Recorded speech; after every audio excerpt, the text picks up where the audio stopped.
Hello students. So in the previous video I explained you one problem related to the weighted average cost of capital, and that was the last problem in the unit 4. So we have completed the unit 4, that is the cost of capital.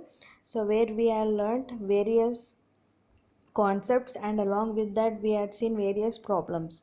See, those problems are very important for exam purpose. And now we are moving to the unit 5, your last unit of financial management, that is working capital. Okay, so in this video I'm going to explain you about the working capital, the meaning, the definition, and we'll see the concept. Okay, so let's begin the video. See, first and foremost, we'll see the meaning of working capital. So what is working capital? Okay, see, I think generally you heard this working capital even in the class also. In the beginning units I used to say this working capital. So what is this working capital? Very simple. Working capital is nothing but the capital required to run the day to day activities of the business. So usually the company is in need of the capital, so where the company will collect the capital by issuing the shares, by issuing the debentures.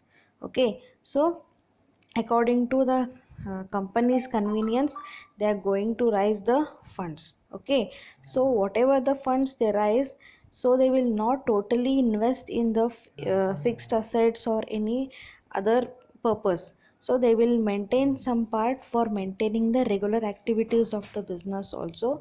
So in order to carry the regular activities, the company is maintaining some part of the capital, that is only called as working capital. Okay, so see here, the funds required to run the day-to-day activities of the business is called as working capital. So the capital which is very much required, ಈ capital ಹೆಂಗಿರ್ತದಂದ್ರೆ ದಿನನಿತ್ಯದ ಚಟುವಟಿಕೆಗಳು ಏನಾಗ್ತಾವಲ್ರಿ company ಒಳಗೆ, ಅದಕ್ಕೂ ಬೇಕಾಗ್ತದೆ. So ಆ funds ಏನು ತೆಗೆದಿಟ್ಕೊಂಡಿರ್ತಾರಲ್ಲ ಅದಕ್ಕೆ ಏನು ಹೇಳ್ತಾರೆ ವರ್ಕಿಂಗ್ ಕ್ಯಾಪಿಟಲ್ ಅಂತ ಹೇಳಿ. ಓಕೆ, ಸೊ ಈಗೇನು ಕಂಪನಿ ಬಂಡವಾಳ ಅಂತ ಕಲೆಕ್ಟ್ ಮಾಡ್ತದಲ್ಲ, ಆ ಬಂಡವಾಳ ಅಷ್ಟನ್ನು ಅವ್ರು ಬರೀ ಫಿಕ್ಸ್ಡ್ ಅಸೆಟ್ಸ್ ಪರ್ಚೇಸ್ ಮಾಡ್ಲಿಕ್ಕೆ ಇನ್ವೆಸ್ಟ್ ಮಾಡಂಗಿಲ್ಲ ರೀ. ಎಲ್ಲನೂ ಫಿಕ್ಸ್ ಅಸೆಟ್ಸ್ನಾಗೆ ಮಾಡಂಗಿಲ್ಲ. ಒಂದು ಸ್ವಲ್ಪ ಏನು ಮಾಡ್ತಾರೆ, ಅದನ್ನು ಎತ್ತಿಟ್ಕೋತಾರೆ, ಒಂದು ಪಾರ್ಟ್ ತೆಗೆದಿಟ್ಕೊಂಡು ದಿನನಿತ್ಯ ಚಟುವಟಿಕೆಗಳು ಆಗ್ತವೆ. ರಾ ಮೆಟೀರಿಯಲ್ಸ್ ಪರ್ಚೇಸ್ ಮಾಡೋದಿರ್ಬೋದು, ಅಥವಾ ಸ್ಯಾಲ್ರಿ ಪೇ ಮಾಡೋದು. ಸೊ ಈ ಥರ ದಿನನಿತ್ಯ ಚಟುವಟಿಕೆಗಳು ಭಾಳ ಇರ್ತಾವ್ರಿ.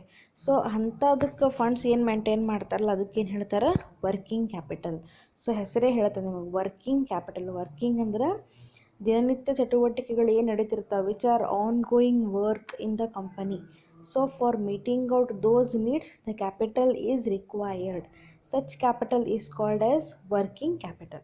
Okay, see, one more meaning is there here. The funds invested in the current assets such as stock of materials, work in progress, investments, bills receivable, cash, etc. is known as working capital. So working capital ಎದಕ್ಕೆ ಹೇಳ್ತಾರೆ ಅಂತಂದ್ರೆ, ಇಲ್ಲಿ ಇನ್ನೊಂದು meaning ಪ್ರಕಾರ, so the funds which we are investing in the current assets. So current assets ಅಂತ ಹೇಳಿ ಇಲ್ಲಿ ಬರ್ತಾವೆ. ಸೊ ವರ್ಕಿಂಗ್ ಕ್ಯಾಪಿಟಲ್ದು ಮೇನ್ ಮೂಲಗಳು ಅಥವಾ ಮೇನ್ ವರ್ಕಿಂಗ್ ಕ್ಯಾಪಿಟಲ್ ಹುಟ್ಟುಕೊಳ್ಳಿಕ್ಕೆ ಕಾರಣ ಅಂದರೆ current assets and current liabilities ಎರಡು ಬರ್ತಾವೆ ರೀ. ಆ ಕರೆಂಟ್ ಅಸೆಟ್ಸ್ ಒಳಗೆ ಏನೇನು ಕಂಪ್ನಿದವ್ರು ಫಂಡ್ಸ್ ಇನ್ವೆಸ್ಟ್ ಮಾಡ್ತಾರಲ್ಲ ಅದಕ್ಕೆ ಏನು ಹೇಳ್ತಾರೆ ಅಂದ್ರೆ working capital. So according to this meaning. Okay, so working capital ಹೆಂಗೆ ಬರ್ತಾ ಅಂದ್ರೆ whatever the funds invested in the current assets. So current ಅಸೆಟ್ಸ್ನಾಗ ಏನು ಇನ್ವೆಸ್ಟ್ಮೆಂಟ್ ಮಾಡ್ತೀವಲ್ಲ ಫಂಡ್ಸನ್ನು, ಸೊ ಅದಕ್ಕೆ ಏನು ಹೇಳ್ತಾರೆ, ವರ್ಕಿಂಗ್ ಕ್ಯಾಪಿಟಲ್ ಅಂತ ಹೇಳ್ತಾರೆ. ಆ ಕರೆಂಟ್ ಅಸೆಟ್ಸ್ ಏನೇನು ಇರ್ಬೋದು ರೀ ಯೂಶ್ವಲಿ ಅಂದರೆ, ಸೊ ಕರೆಂಟ್ ಅಸೆಟ್ಸ್ ನಿಮ್ಗೆ ಆಲ್ರೆಡಿ ಗೊತ್ತಿದಾವೆ ಏನಿರ್ತಾವೆ. It may be debtors, it may be stock ಒಳಗೂ ವರ್ಕ್ ಇನ್ ಪ್ರೋಗ್ರೆಸ್ ಅಂತ ಇರ್ತದೆ, ರಾ ಮೆಟೀರಿಯಲ್ಸ್ ಅಂತ ಇರ್ತದೆ, ಫಿನಿಶ್ಡ್ ಗೂಡ್ಸ್ ಅಂತ ಇರ್ತದೆ, cash, bank balance. So likewise various assets are there which will come under the category of current assets. Okay, but very simple, what is the meaning of working capital? The capital which is required to run the day to day activities of the company. The capital which is utilized to run the day to day activities of the company is called working capital. Let us see one definition of working capital. So according to Gistenberg, circulating capital means current assets of a company that are changed in the ordinary course of business. So see here, Gistenberg, he is using one word here. What is that? Circulating capital. Circulating is nothing but what? So changing. Circulate ಅಂದ್ರೆ ಏನ್ರಿ? ಒಂದು ಫಾರ್ಮಿಂದ ಇನ್ನೊಂದು ಫಾರ್ಮಿಗೆ change ಆಗ್ತಾ ಹೋಗೋದು, ಅಂದ್ರೆ ಅಲ್ಲಿಂದಲ್ಲೇ ಹರಿದಾಡ್ತಾ ಇರ್ತದೆ ಅದು, ಅದಕ್ಕೆ ಸರ್ಕ್ಯುಲೇಟಿಂಗ್ ಅಂತ ಹೇಳ್ತಾರೆ. So working capital is also called as circulating capital. Okay, so according to Gerstenberg, circulating capital means current assets of a company that are changed in the ordinary course of business. That means during the process of the business, during the working of the business. So the capital which will convert, which kind of capital? Circulating capital or working capital. Okay, so where it will be converting into one form into another. ಅದರ ಅರ್ಥ ಏನು ಅಂದರೆ, ಇಲ್ಲಿ ಏನು current assets ಅಂತ ಬರ್ತಾವೆ ಅಂತ ನಿಮ್ಗೆ ಹೇಳಿದ್ನಲ್ಲ, ಆ ಕರೆಂಟ್ ಅಸೆಟ್ಸ್ ಒಂದು ಹಂತದಿಂದ ಇನ್ನೊಂದು ಹಂತಕ್ಕೆ ಚೇಂಜ್ ಆಗ್ತಾ ಹೋಗ್ತದೆ, ಒಂದು ಫಾರ್ಮಿಂದ ಇನ್ನೊಂದು ಫಾರ್ಮಿಗೆ ಆಗ್ತಾ ಹೋಗ್ತದೆ. ಸೊ ಏನು ಫಾರ್ಮ್ಸ್ ರೀ ಅಂದರೆ, ಇದೊಂದು ಎಕ್ಸಾಂಪಲ್ ಕೊಟ್ಟಾರ ನೋಡ್ಬೋದು ನೀವು ಇಲ್ಲಿ. So from cash to inventories. Okay, so ಮೊದಲು ಏನಿರ್ತದೆ ರೀ, ಫಂಡ್ಸ್ ಬಂಡವಾಳ ಕಲೆಕ್ಟ್ ಮಾಡ್ಕೋತಾರೆ, ಕ್ಯಾಪಿಟಲ್. ಆ ಕಂಪ್ನಿ ಹತ್ರ ಕ್ಯಾಪಿಟಲ್ ಬಂತು, ಒಂದು ಸ್ವಲ್ಪ ಫಿಕ್ಸ್ಡ್ ಕ್ಯಾಪಿಟಲ್ ಅಂತ ಮೇಂಟೈನ್ ಮಾಡ್ತಾರೆ, ಒಂದು ಸ್ವಲ್ಪ ವರ್ಕಿಂಗ್ ಕ್ಯಾಪಿಟಲ್ ಅಂತ ಮೇಂಟೈನ್ ಮಾಡ್ತಾರೆ. ಆ ವರ್ಕಿಂಗ್ ಕ್ಯಾಪಿಟಲ್ ಯೂಶ್ವಲಿ ನಮಗೆ ಕ್ಯಾಶ್ ಫಾರ್ಮ್ನಾಗೆ ಮೇಂಟೈನ್ ಮಾಡಬೇಕು, ಯಾಕಂದರೆ ದಿನನಿತ್ಯದ ಚಟುವಟಿಕೆಗೆ ಅವಶ್ಯಕತೆ ಅದ. ಓಕೆ, ಸೊ ಕ್ಯಾಶ್ ಮೇಂಟೈನ್ ಮಾಡ್ತಾದ್ಮೇಲೆ ಕ್ಯಾಶ್ ತೊಗೋತಾರೆ. ಈಗ ಕಂಪನಿ ಬರೀ ಕ್ಯಾಶ್ ಇಟ್ಕೊಂಡು ಕೂತ್ರೆ ಕೆಲಸ ನಡೀತಾವ್ರಿ ದಿನನಿತ್ಯದ್ದು? ಇಲ್ಲ. ಸೊ ಅದು ಕ್ಯಾಶ್ ಏನು ಮಾಡಬೇಕೀಗ, ಬೇರೆ ಒಂದು ರೂಪಕ್ಕೆ ಟ್ರಾನ್ಸ್ಫರ್ ಆಗಬೇಕು. ಅಂದ್ರೆ ಈಗ ಅವ್ರ ದಿನನಿತ್ಯ ಚಟುವಟಿಕೆಗಳು ಏನು ಅಂದ್ರೆ, ಮೊದಲು ರಾ ಮೆಟೀರಿಯಲ್ಸ್ ಪರ್ಚೇಸ್ ಮಾಡಬೇಕು. ಮ್ಯಾನುಫ್ಯಾಕ್ಚರಿಂಗ್ ಮಾಡಬೇಕು ಅಂದರೆ ರಾ ಮೆಟೀರಿಯಲ್ಸ್ ಬೇಕು. ಓಕೆ, ಸೊ ರಾ ಮೆಟೀರಿಯಲ್ಸ್ ಅಂದರೆ ನಾವೇನು ಹೇಳ್ಬೋದು, ಇನ್ವೆಂಟ್ರೀಸ್ ಅಂತ ಹೇಳ್ಬೋದು. ಓಕೆ, ಸೊ ಕ್ಯಾಶ್ ಏನು ಮಾಡ್ತಾರೆ, ಮೊದಲು ಇನ್ವೆಂಟ್ರಿ ಅಂತ ಕನ್ವರ್ಟ್ ಮಾಡ್ತಾರೆ. ಅಂದ್ರೆ ಕ್ಯಾಶ್ ನಮ್ಮ ಹತ್ರ ಏನಿತ್ತಲ್ಲ ಅಷ್ಟು ವ್ಯಾಲ್ಯೂ ಕೊಟ್ಟಾಗ, ಒಂದು ಎಕ್ಸಾಂಪಲ್ ಕೊಡಬೇಕಂದ್ರೆ, 1,00,000 ನಾವು ಕ್ಯಾಶ್ ಅದ ಅಂತ ತಿಳ್ಕೊರಿ. ಆ 1,00,000 ಕ್ಯಾಶನ್ನ ಈಗ ನಾವೇನು ಮಾಡಿರ್ತೀವಿ, ಇನ್ವೆಂಟ್ರೀಸ್ ಅಂತ ಕನ್ವರ್ಟ್ ಮಾಡ್ಕೊಂಡಿರ್ತೀವಿ, ಅಂದರೆ ರಾ ಮೆಟೀರಿಯಲ್ಸ್ ಪರ್ಚೇಸ್ ಮಾಡ್ಲಿಕ್ಕೀವಿ. ಸೊ 1,00,000 ಈಗ ನನ್ನ ಹತ್ರ ಇತ್ತು ಕ್ಯಾಶ್ನಾಗ, ಈಗ ನಾ ಏನು ಮಾಡೀನಿ, 1,00,000 ಕೊಟ್ಟು ಇನ್ವೆಂಟ್ರಿ ಪರ್ಚೇಸ್ ಮಾಡೀನಿ, ರಾ ಮೆಟೀರಿಯಲ್ಸ್ ಪರ್ಚೇಸ್ ಮಾಡೀನಿ. ಈಗ ನನ್ನ ಹತ್ರ ಏನದ ಅಂದರೆ 1,00,000 ರೂಪಾಯಿನೇ ಅದ ರೀ, but not in the form of cash, but in the form of asset. Okay, so asset ಮುಖಾಂತರ ನನ್ನ ಹತ್ರ ಅದ, ಈಗ ಕರೆಂಟ್ ಅಸೆಟ್ ಮುಖಾಂತರ ನನ್ನ ಹತ್ರ ಇನ್ವೆಂಟ್ರೀಸ್ ಅದ. ಈಗ ಆಮೇಲೆ ಏನು ಮಾಡ್ತೀವಿ ರೀ, ಆ ಇನ್ವೆಂಟ್ರಿನ ರಿಸೀವೇಬಲ್ಸ್ ಆಗಿ ಕನ್ವರ್ಟ್ ಮಾಡ್ತೀವಿ. ರಿಸೀವೇಬಲ್ಸ್ ಅಂದರೆ ಏನು, ನಾ ರಾ ಮೆಟೀರಿಯಲ್ಸ್ ಪರ್ಚೇಸ್ ಮಾಡಿದ ಮೇಲೆ ಅದನ್ನು ಫಿನಿಶ್ಡ್ ಗೂಡ್ಸ್ ಆಗಿ ಕನ್ವರ್ಟ್ ಮಾಡಿ ಮಾರಾಟ ಮಾಡ್ತೀನಿ ಮಾರ್ಕೆಟಿಗೆ. ಓಕೆ, ಅದು ಅಷ್ಟಿಗೂ ಕೂಡಿಸಿ ಇನ್ವೆಂಟ್ರೀಸ್ ಅಂತ ಹೇಳ್ತೀವಿ ನಾವು. ಇನ್ವೆಂಟ್ರಿ ಒಳಗೆ ಏನೇನು ಬರ್ತಾವೆ ಅಂದ್ರೆ, raw materials, work in progress, finished goods. Raw materials ಏನು ಪರ್ಚೇಸ್ ಮಾಡಿರ್ತೀವಿ ಅದನ್ನು ಒಂದು ಪ್ರೊಸೆಸ್ಸಿಂದ ಫಿನಿಶ್ಡ್ ಗೂಡ್ಸಿಗೆ ಕನ್ವರ್ಟ್ ಮಾಡೋದು, ಅದಕ್ಕೂ ನಾವು ಇನ್ವೆಂಟ್ರಿ ಅಂತಲೇ ಹೇಳ್ತೀವಿ, ಅದು ನಮ್ದು ಆಸ್ತಿನೇ. ಆಮೇಲೆ ಫಿನಿಶ್ಡ್ ಗೂಡ್ಸ್ ಅಂದ್ರೆ ಎಲ್ಲ ರಾ ಮೆಟೀರಿಯಲ್ಸನ್ನು ನಾವು ಫಿನಿಶ್ಡ್ ಗೂಡ್ಸಾಗಿ ಕನ್ವರ್ಟ್ ಮಾಡ್ತೀವಿ, ಮಾರ್ಪಡ್ತದ್ರಿ, ಅಲ್ಲಿ ಚೇಂಜ್ ಆಗ್ತದೆ. Okay, so finished goods, these all three will come under the category of inventories only. Okay, so once cash is converted into inventories, later inventory will convert into receivables. So when you dispose the finished goods, so finished goods marketing ನೀವು ಕಳಿಸಿ ಮಾರಾಟ ಮಾಡಿದ್ಮೇಲೆ ಏನಾಗ್ತದೆ, ನಿಮಗೆ receivables ಬರ್ತಾವೆ. Receivables is nothing but bills receivables are the amount you have to receive. Okay, ಅದು immediate receive ಮಾಡ್ಬೋದು ಅಥವಾ ಸ್ವಲ್ಪ ಟೈಮ್ ಬಿಟ್ಟು ರಿಸೀವ್ ಮಾಡ್ಬೋದು. Okay, so next process is what, receivables into cash, and at the last process receivables into cash. So ಅಲ್ಟಿಮೇಟಾಗಿ ನೀವು goods ಹೊರಗೆ ಮಾರಿದಾಗ ಏನಾಗ್ತದೆ, ನಿಮಗೂ ದುಡ್ಡೇ ಬರ್ತದೆ.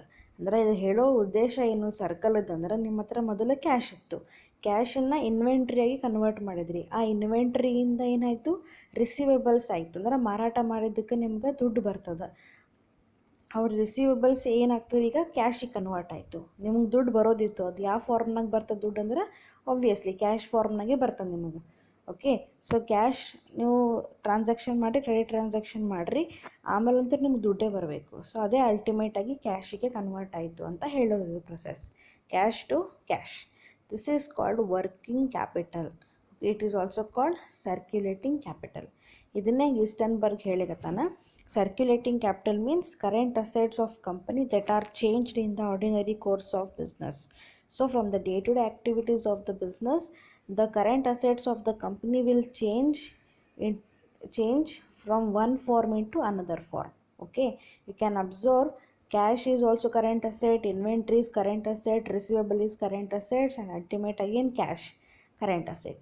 ಸೊ ಈ ಕರೆಂಟ್ ಅಸೆಟ್ಟೇ ಒಂದರಿಂದ ಇನ್ನೊಂದಕ್ಕೆ ಮಾರ್ಪಾಡಾಗ್ತಾ ಹೋಗ್ತದೆ, ಚೇಂಜ್ ಆಗ್ತಾ ಹೋಗ್ತದೆ. Okay, one more definition is there here. According to Shubin, working capital is the amount of funds necessary to cover the cost of operating the enterprise. Very true. So another one definition here, definition is given by another expert, Shubin. So ಅವ ಏನು ಹೇಳಿರತ್ತಾನಂದ್ರೆ working capital is nothing but the amount of funds necessary. This is the funds necessary to cover the cost of operating the enterprise. So day to day activities ಏನು ನಡೀತಾವಲ್ಲ ಕಂಪನಿದು, enterprise ಇದ್ದು, ಅದನ್ನು ನಡೆಸಲಿಕ್ಕೆ, cover ಮಾಡ್ಕೊಳ್ಳಿಕ್ಕೆ ಏನು ನಮ್ಗೆ ಕ್ಯಾಪಿಟಲ್ ಬೇಕು, ಯಾವ ಬಂಡವಾಳ ಬೇಕು, ಆ ಬಂಡವಾಳಕ್ಕೆ ಏನು ಹೇಳಿದೀವಿ ಅಂದರೆ working capital. Okay, the funds which are necessary to cover the day to day activities. Okay, that is called working capital. See another important thing. So ಈಗ ನಾವು ಮೀನಿಂಗ್ ಡೆಫಿನೇಷನ್ ನೋಡಿದ್ವಿ. ಈಗ ನಾವೇನು ನೋಡಲಿದ್ವಿ ಅಂದ್ರೆ main concept of working capital.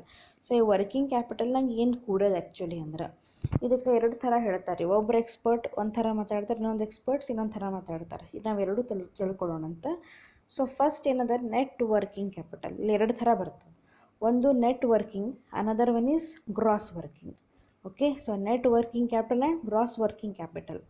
So ಈಗ ನೋಡ್ರಿ, net working ಬಗ್ಗೆ ನಾವು ತಿಳ್ಕೊಳ್ಳೋಣ ಮೊದಲು. Net working is nothing but what? Working capital is the excess of current assets over current liabilities. So net is nothing but what? This is the exact amount, net. So ಈಗ ನಾವು ಹೆಂಗೆ net profit ಅಂತ ಹೇಳ್ತೀವಿ. Net profit ಅಂದ್ರೆ ಅರ್ಥ ಏನು ರೀ? Where we are taking the profit after deducting all our expenses. Okay, so profit ಒಳಗೆ ನಾವು ಏನು ಅಂದ್ರೆ ನಮ್ಮ ಟೋಟಲ್ ಇನ್ಕಮ್ ಏನು ಬರ್ತದಲ್ಲ, ಇನ್ಕಮ್ನಾಗ ನಮ್ಮ ಲಾಸ್ ಮೈನಸ್ ಮಾಡ್ತೀವಿ. ಲಾಸ್ ಮೈನಸ್ ಮಾಡಿದಾಗ ಏನು ಬರ್ತದಲ್ಲ, ಅದಕ್ಕೆ ನಾವೇನು ಹೇಳ್ತೀವಿ ಅಂದ್ರೆ ನೆಟ್ ಪ್ರಾಫಿಟ್ ಹೇಳ್ತೀವಿ. ಸೊ ಇಲ್ಲಿನೂ ಹಾಗೆ net working is nothing but what? Where the current assets are excess over the current liability. That means current assets minus current liability. You can see here one formula. So working capital is equal to current assets minus current liability. This is the correct formula. So net working capital ಅಂದ್ರೆ ಅರ್ಥ ಏನು? Where we are deducting the liabilities, current liabilities from the current assets, and here the remaining will be considered, remaining amount will be considered as a working capital. So this is the formula, please keep in your mind. Working capital is nothing but current assets minus current liability. Okay, so working capital is equal to current assets minus current liability. ಇದಕ್ಕೆ ಏನು ಹೇಳ್ತೀವಿ ಅಂದ್ರೆ net working capital ಅಂತ ಹೇಳ್ತೀವಿ. Okay, net ಅಂದರೆ ಏನ್ರಿ? ನಗದು ಅಂತ ಹೇಳ್ತೀವಿ. ಆ್ಯಕ್ಚುಲಿ ಇದು ಸಿಯರ್ ಕಾಂಪೊನೆಂಟ್ಸ್ ಆಫ್ ವರ್ಕಿಂಗ್ ಕ್ಯಾಪಿಟಲ್. ಈ ವರ್ಕಿಂಗ್ ಕ್ಯಾಪಿಟಲ್ ನಾವು ಏನು ಕನ್ಸಿಡರ್ ಮಾಡ್ತೀವಿ? ಮೇನ್ ಎರಡು ಎಲಿಮೆಂಟ್ ಕನ್ಸಿಡರ್ ಮಾಡ್ತೀವಿ. ಸ್ಟಾರ್ಟಿಂಗು ನಿಮ್ಮನ್ನ ಹೇಳಿದ್ದೆ, ಏನು ಎರಡು ಎಲಿಮೆಂಟ್ಸ್ ಅಂದರೆ current assets, current liabilities. Okay, already ನೀವು ಕೇಳೇ ಬಿಟ್ಟಿರಿ, ನಾನು ಹಗಲೆಲ್ಲ ಹೇಳೋದು ನಿಮ್ಗೆ ಚಲೋ ಅನ್ಸಂಗೂ ಇಲ್ಲ ಆ್ಯಕ್ಚುಲಿ ಹೇಳ್ಬೇಕಂದ್ರೆ. ಸೊ ಕರೆಂಟ್ ಅಸೆಟ್ಸ್ ಮೀನಿಂಗ್ ಗೊತ್ತು, ಕರೆಂಟ್ ಲಯಬಿಲಿಟೀಸ್ ಮೀನಿಂಗ್ ಗೊತ್ತು, ಬಟ್ ಎಕ್ಸಾಕ್ಟ್ ಮೀನಿಂಗ್ ಗೊತ್ತಿರಲಿಕ್ಕಿಲ್ಲ, ಅದಕ್ಕೆ ನೀವು ಮೀನಿಂಗ್ ಕೊಡ್ಲಿಕ್ಕತ್ತೀನಿ. So please have a look on this. See, current assets is nothing but what? So those assets which are converted into cash within a period not exceeding 1 year are called current assets. Very true. So current ಅಂದ್ರೆ ಇದ್ರ ಮೇಲೆ ಗೊತ್ತಾಗ್ತಿರಿ ನಿಮ್ಗೆ, ಒಂದು ವರ್ಷದ ಒಳಗೆ current year ಅಂತ ಹೇಳ್ತೀವಿ ನಾವು, ಅಂದ್ರೆ ದ ರನ್ನಿಂಗ್ ಇಯರ್. ಸೊ ಈ ಇಯರ್ ಏನು ಹೊಂಟದಲ್ಲ ಅದಕ್ಕೆ ನಾವು ಏನು ಹೇಳ್ತೀವಿ? ಸೊ ಅದಕ್ಕೆ ಕರೆಂಟ್ ಅಂತ ಹೇಳ್ತೀವಿ. ಅದಿಲ್ಲರಿ ಸದ್ಯ ಆಗೋದು. ಈಗ ಸದ್ಯ ನಮ್ದು ಏನು ಹೇಳಿದೆ 2020. So this is current year for us. Okay, so 2019 it will be previous year for us. Yes, so ಈ ಥರ ನಾವು ಡಿಫ್ರೆನ್ಷಿಯೇಟ್ ಮಾಡ್ತೀವಿ. ಇಲ್ಲಿನೂ ಹಾಗೆ ಒಂದು ಕಂಪ್ನಿದು ಅಸೆಟ್ಸ್ ಹೆಂಗೆ ಡಿವೈಡ್ ಆಗಿರ್ತಾವೆ ಅಂದ್ರೆ ಫಿಕ್ಸ್ಡ್ ಅಸೆಟ್ಸ್ ಮತ್ತು ಕರೆಂಟ್ ಅಸೆಟ್ಸ್ ಅಂತ ಡಿವೈಡ್ ಆಗಿರ್ತಾವೆ. Fixed assets are nothing but what? Which we are using for more than 1 year. So minimum 1 year guarantee, ಅದಕ್ಕಿಂತ ಹೆಚ್ಚು ನಾವು ಯೂಸ್ ಮಾಡ್ತೀವಿ. ಅಂದ್ರೆ ಒಂದೇ ಇಯರ್ ಯೂಸ್ ಮಾಡಿ ಬಿಟ್ಬಿಡಂಗಿಲ್ಲ, ಅದು 5 ವರ್ಷ 10 ವರ್ಷ ಹಿಂಗೆ ಬರ್ತಾವೆ ರೀ. ಎಕ್ಸಾಂಪಲ್ ಹೇಳ್ಬೇಕಂದ್ರೆ ನಿಮ್ಗೆ ಗೊತ್ತೇ ಇದೆ, ಫರ್ನಿಚರ್, ಮಷಿನರಿ, ಸೊ ಬಿಲ್ಡಿಂಗ್ ಇವೆಲ್ಲ ಏನಾಗ್ತಾವೆ ರೀ, ಲಾಂಗ್ ಟರ್ಮ್ ಅಂತ ಹೇಳ್ತೀವಿ ನಾವು. ಅವು ಒಂದೇ ವರ್ಷ ಯೂಸ್ ಮಾಡಿ ನಾವು ಬಿಡಂಗಿಲ್ಲ, ಅದನ್ನು ಭಾಳ ವರ್ಷ ಯೂಸ್ ಮಾಡ್ತೀವಿ, 5 years 10 years 15 years like this. But current assets ಏನಿದಾವಲ್ಲ ರೀ, ಇದು ನಮ್ಗೆ ಒಂದೇ ವರ್ಷ ತನಕ ಅಷ್ಟೇ, ಅದರ ಟೈಮ್ ಪೀರಿಯಡ್ ಇರೋದೇ 1 ವರ್ಷ.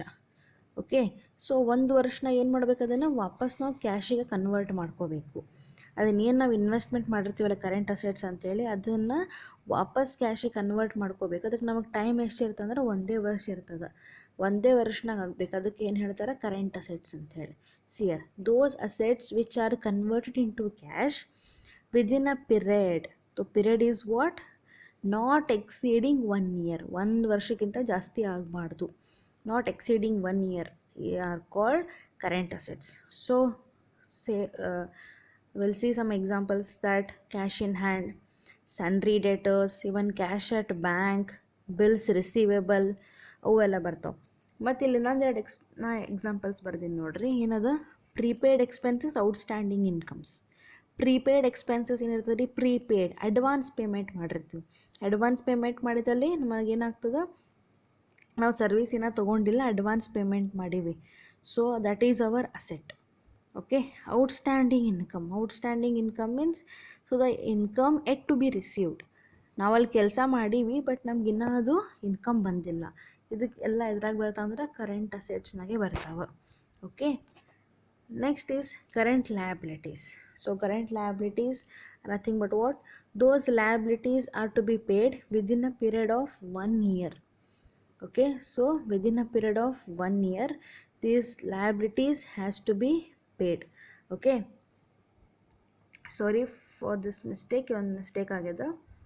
See, are called as current liabilities. So current liabilities are nothing but what, these are the liability which are to be paid within 1 year. So what are the examples here? We can see here, bank overdraft, trade creditors, outstanding expenses, short term liabilities. So ಈ ಥರ ಒಂದಿಷ್ಟು examples ಇದಾವೆ. Bank ಓಡಿ, so ಅಲ್ಲಿ time period ಇರ್ತಾರೆ, 1 ವರ್ಷನಾಗೆ ನೀವು ನಿಮ್ಮ ಲೋನ್ ಪೇಮೆಂಟ್ ಮಾಡಬೇಕು. Trade creditors, so creditors, you have to make the payment to the creditors for purchasing the raw materials. So outstanding expense, so usually ನೀವು ನೋಡಿರ್ಬೋದು, ಔಟ್ಸ್ಟ್ಯಾಂಡಿಂಗ್ ಎಕ್ಸ್ಪೆನ್ಸಸ್ ಭಾಳ ತೊಗೊಂಡಿರ್ತೀವಿ, ಅದು 1 ವರ್ಷದ ಇರ್ತದೆ, ಆ ವರ್ಷಕ್ಕೆ ಎಂಡಿಗೆ ಪೇ ಮಾಡಲೇಬೇಕು ಕಂಪಲ್ಸರಿ. ಔಟ್ಸ್ಟ್ಯಾಂಡಿಂಗ್ ಇರ್ತದೆ ರೀ, that is also current liability. Short term liabilities, so short term liabilities like short term borrowings, short term loans. So ಈ ಥರ ಏನಾರು ನೀವು ಸಾಲ ತೊಗೊಂಡಿರ್ತೀರಿ ಬ್ಯಾಂಕ್ನ ಅಥವಾ ಎಲ್ಲರ, ಬಟ್ ಒಂದೇ ವರ್ಷನಾಗ ಕೊಡಬೇಕಂತ ಹೇಳಿರ್ತಾರೆ ರೀ. ಸೊ ಅವು ಏನಾಗ್ತಾವೆ, ನಮ್ಮದು ಕರೆಂಟ್ ಲಯಬಿಲಿಟೀಸ್ನಾಗ ಬರ್ತಾವೆ. ಓಕೆ, ಸೊ ಇವು ಎರಡನ್ನೂ ಏನು ಮೈನಸ್ ಮಾಡಿ ಬರ್ತದಲ್ಲ, that is current assets minus current liability, that is called net working capital. Okay, ಇದು ಆ್ಯಕ್ಚುಲ್ ನಮ್ಮದು ಕ್ಯಾಪಿಟಲ್, ವರ್ಕಿಂಗ್ ಕ್ಯಾಪಿಟಲ್ ಬರೋದ್ರೆ net working capital. See, next one is gross working capital. So gross working capital is nothing but, here according to financial experts, the working capital represents only current assets. So the gross working capital concept is financial or going concern concept. So according to some of the experts, ಅವ್ರು ಏನು ಹೇಳ್ತಾರೆ experts ಅಂದ್ರೆ, working capital concept ಏನದಲ್ಲ, ಅಲ್ಲಿ ಬರೀ ನಾವು current ಅಸೆಟ್ಸನ್ನು ಅಷ್ಟೇ consider ಮಾಡಬೇಕು ಅಂತ ಅವ್ರು ಹೇಳ್ತಾರೆ. ಯಾಕಂದರೆ ಕಂಪನಿ ದಿನನಿತ್ಯ ಚಟುವಟಿಕೆಗಳು ಡಿಪೆಂಡ್ ಆಗೋದೇ ಕರೆಂಟ್ ಅಸೆಟ್ಸ್ ಮೇಲೆ ಅಂತ ಹೇಳ್ತಾರೆ ರೀ. Okay, getting, working capital concept depend ಆಗೋದೇ ಕರೆಂಟ್ ಅಸೆಟ್ಸ್ ಮೇಲೆ ಅಷ್ಟೇ. ಯಾಕಂದ್ರೆ ನಿತ್ಯ ಚಟುವಟಿಕೆಗಳು ಏನಾಗ್ತಾವಲ್ಲ ಬಿಸ್ನೆಸ್ನಾಗ, ಅವು ಅಸೆಟ್ಸ್ ಮುಖಾಂತರನೇ ಆಗ್ತಾವೆ, ಅಸೆಟ್ಸ್ ಅಷ್ಟೇ ಇಂಪಾರ್ಟೆಂಟ್ ಅಂತ ಅವರು ವಾದ ಮಾಡ್ಲಿಕ್ಕತ್ತಾರ. So the gross working capital concept is financial are going concern concept. ಎದಕ್ಕೆ ಹೇಳ್ತಾರೆ ಅಂದರೆ, because of the going concern concept. Going concern concept ಏನು ಹೇಳ್ತದೆ ರೀ, so irrespective of any person or anything, the company will go on running its business. The company will survive. Company will go for running the business for longer period. ಯಾರು founder ಇರ್ತಾರಲ್ಲ, founder ಇರಲಿ ಬಿಡಲಿ, company ತನ್ನ ಪಡಿತಾ ನಡೀತಾನೆ ಇರಬೇಕ್ರಿ, ಅದಕ್ಕೆ going concern ಅಂತ ಹೇಳ್ತಾರೆ. Okay, it will not stop that particular person has dead R any other issues came. So ಭಾಳ ಸೀರಿಯಸ್ ಲೀಗಲ್ ಇಶ್ಯೂಸ್ ಇದ್ರೆ ಅದು ಎಫೆಕ್ಟ್ ಆಗ್ತದೆ. ಬಟ್ ಯಾರ್ಯಾರು ಪರ್ಸನ್ಸ್ ಹತ್ರು, ಕಂಪನಿ ಫೌಂಡರ್ ಇಲ್ಲ, ಸೊ ಅದು ಕಂಪನಿ ಸರ್ವೈವಲೆನ್ಸಿಗೆ ಏನೂ ಎಫೆಕ್ಟ್ ಆಗೋದಿಲ್ಲ. Okay, see, last is from the above two concept means gross working capital and net working capital. So two concepts, as per the practice, net working capital is preferable. Okay, so it is preferred to simply has working capital. Actually net working capital is correct. This is the correct concept. ಇದೇ actually ನಮ್ಗೆ meaning ಸಿಗೋದು. ಯಾಕಂದ್ರೆ company ಬರೀ assets ಮುಖಾಂತರ ಅಷ್ಟೇ ನಡೀತದೆ ಅನ್ನೋಕ್ಕಿಂತ ಅದರದ್ದು ಬರೀ ಇನ್ಕಮ್ ಅಷ್ಟೇ ಇಲ್ಲರಿ, ಹೊರಗಿಂದ ಪೇಮೆಂಟು ಆಗ್ತಿರ್ತದಲ್ಲ. ಈಗ ನಮ್ಗೆ ಇನ್ವೆಂಟ್ರೀಸ್ ಬಂದು ಅಂತ ಹೇಳಿದ್ವಿ, ಇನ್ವೆಂಟ್ರೀಸ್ ಬಂದು ನಮ್ಮ ಕಡೆ ಬಂದು ಅಂದರೆ ಸುಮ್ಮನೆ ಬರೋಂಗಿಲ್ಲ. ಅದಕ್ಕೆ ನಾವು ಸಮಥಿಂಗ್ ಪೇ ಮಾಡಿರ್ತೀವಿ in return. So cash payment ಮಾಡಿರ್ತೀವಿ, ಅದು ನಮ್ದು ಏನಾಗ್ತದೆ, ಲಯಬಿಲಿಟಿ ಆಗ್ತದೆ.